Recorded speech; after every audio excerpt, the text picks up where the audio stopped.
রাত 2:17। এই সময়টাকে অনেকে বলে ডেভিলস উইন্ডো, কারণ এই সময় দুই জগতের মাঝের দেয়ালটা সবচেয়ে দুর্বল হয়ে যায়। এবং যদি এই সময় আপনার সবচেয়ে কাছের মানুষটা হঠাৎ বলে বিছানার নিচে কেউ আছে, তাহলে আপনি কি নিচে তাকাবেন নাকি চোখ বন্ধ করে ভান করবেন কিছুই শোনেননি? আজকের গল্প শুধু একটা গল্প নয়, এটা একটা সতর্কবার্তা। শহরের একদম শেষ প্রান্তে, যেখানে রাস্তার আলোও ঠিকমতো পৌঁছায় না, যেখানে রাত নামলে মনে হয় অন্ধকারটা একটু বেশি ঘন, সেখানেই দাঁড়িয়েছিল একটা বিশাল পুরনো বাড়ি। 2 তলা, চওড়া বারান্দা, আর পিছনে একটা বড় বাগান। বাড়িটার চারপাশে ছিল শুধু গাছ আর নির্জনতা। লোকেরা সাধারণত এই রাস্তা এড়িয়ে চলত, কারণ এই বাড়ি নিয়ে কিছু গল্প ছিল। কিন্তু গল্প দিয়ে কি আর ভাড়া কমে? একদিন একটা দম্পতি এই বাড়িটা ভাড়া নিল। স্বামীর নাম অর্ণব, স্ত্রীর নাম মীরা। অর্ণব কাজের সূত্রে শহরের এই অংশে থাকতে বাধ্য হয়েছিল, আর মীরা নতুন জায়গা নিয়ে একটু উত্তেজিতই ছিল। প্রথম দিন তারা যখন বাড়িতে ঢুকলো, মীরা চারদিকে তাকিয়ে বলেছিল, বাড়িটা একটু অদ্ভুত না?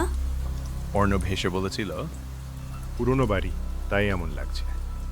কিন্তু প্রথম রাতেই মীরা ঘুমোতে পারছিল না। বাইরে হাওয়া বইছিল, জানালার কাছে হালকা শব্দ হচ্ছিল, আর দূরে কোথাও কোনো কিছুর খসখস শব্দ। সে অর্ণবের দিকে তাকালো। অর্ণব গভীর ঘুমে, মীরা চোখ বন্ধ করল।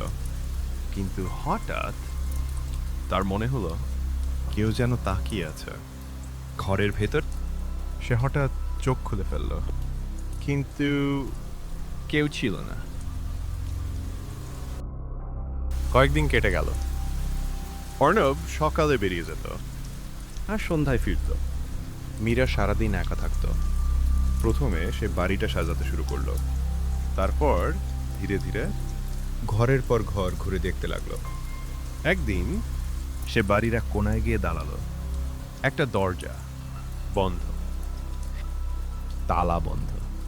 দরজাটা অন্যগুলোর থেকে আলাদা ছিল, পুরনো, কাঠটা খানিকটা পচা, আর দরজার চারপাশে ধুলো জমে আছে।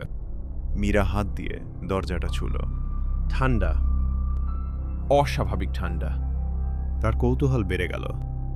এই ঘরটা কেন বন্ধ? সেই দিন থেকেই সে চাবি খুঁজতে শুরু করলো। আলমারি, ক্যাবিনেট, ড্রয়ার সব খুঁজে ফেলল। শেষে তাদের নিজেদের বেডরুমের একটা পুরনো ড্রয়ারে সে পেল একটা ছোট চাবি। ধুলো জমেছিল, মনে হচ্ছিল বহুদিন কেউ ছোঁয়নি।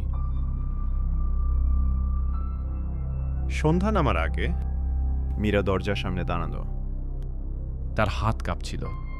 কেন সে জানে না।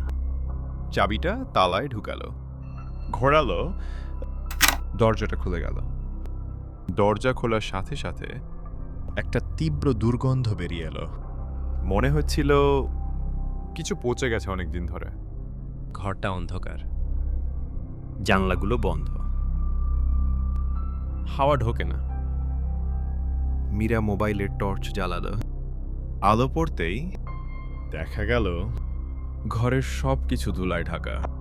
পুরনো আসবাব, মাকড়সার জাল, আর এক অদ্ভুত নিস্তব্ধতা। কিন্তু ঘরের এক কোণে কিছু একটা দাঁড়িয়েছিল।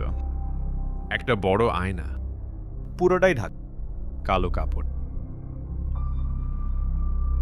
পরের দিন মীরা একজন কাজের মহিলা নিয়ে এলো, নাম শিলা। শিলা ঘরে ঢুকেই থমকে গেল। দিদি, এই ঘরটা ভালো না। মীরা হেসে বলল, ধুলো জমে আছে তাই।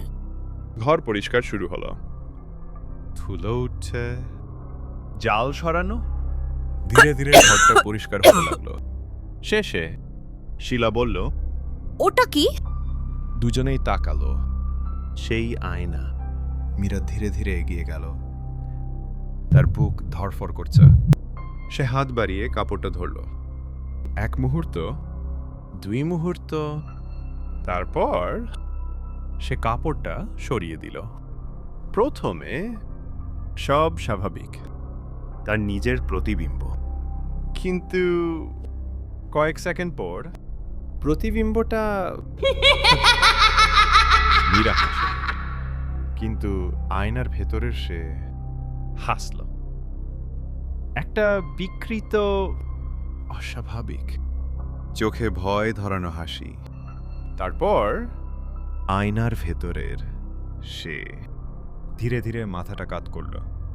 মীরা স্থির, তার শরীর নড়ছে না, কিন্তু আয়নার ভেতরে সে জীবন্ত। হঠাৎ আয়নার ভেতরের মুখটা আরো কাছে চলে এলো। মীরা চিৎকার করে উঠল।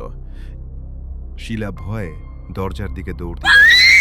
মীরার এক মুহূর্তও দাঁড়ালো না। দুজনেই বেরিয়ে এলো। দরজা বন্ধ,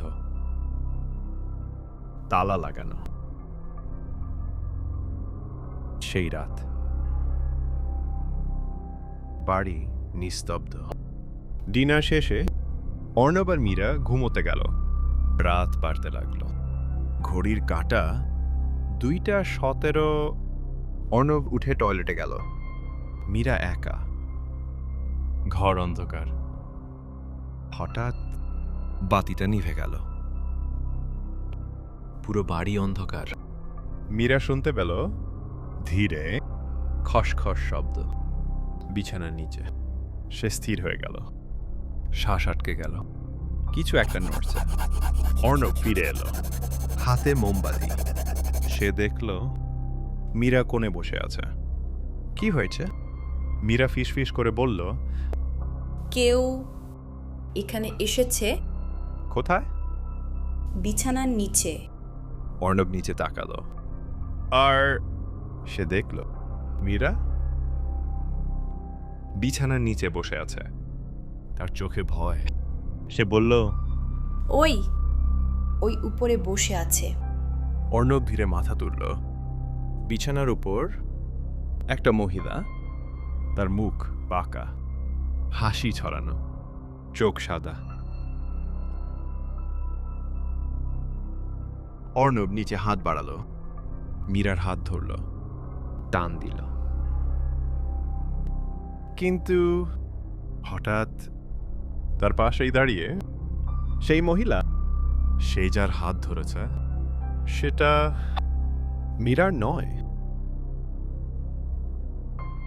অর্ণব দৌড় দিল বাগানের দিকে।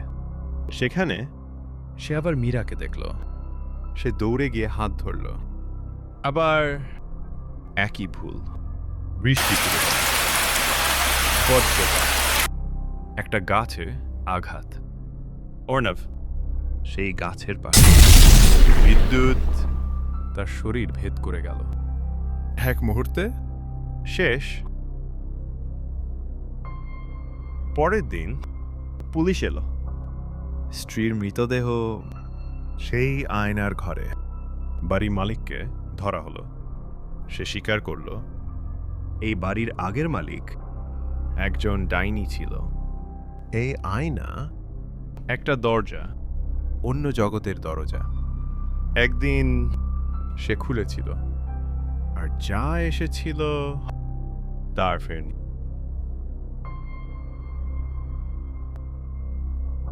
আজও রাতে যারা ওই রাস্তা দিয়ে যায় তারা শুনতে পায়, আমাকে বাঁচাও এই আয়নার ভেতর থেকে। আপনি যদি সেই বাড়িতে থাকতেন, আপনি কি আয়নাটা খুলতেন নাকি দৌড়ে পালাতেন? কমেন্ট করে জানান। ভিডিওটি ভালো লাগলে লাইক, শেয়ার, কমেন্ট করুন এবং সাবস্ক্রাইব করুন দ্য 60 সেকেন্ড স্কেয়ার চ্যানেলটিকে। কারণ পরের গল্পটা হয়তো আপনার আয়নার মধ্যেই লুকিয়ে আছে।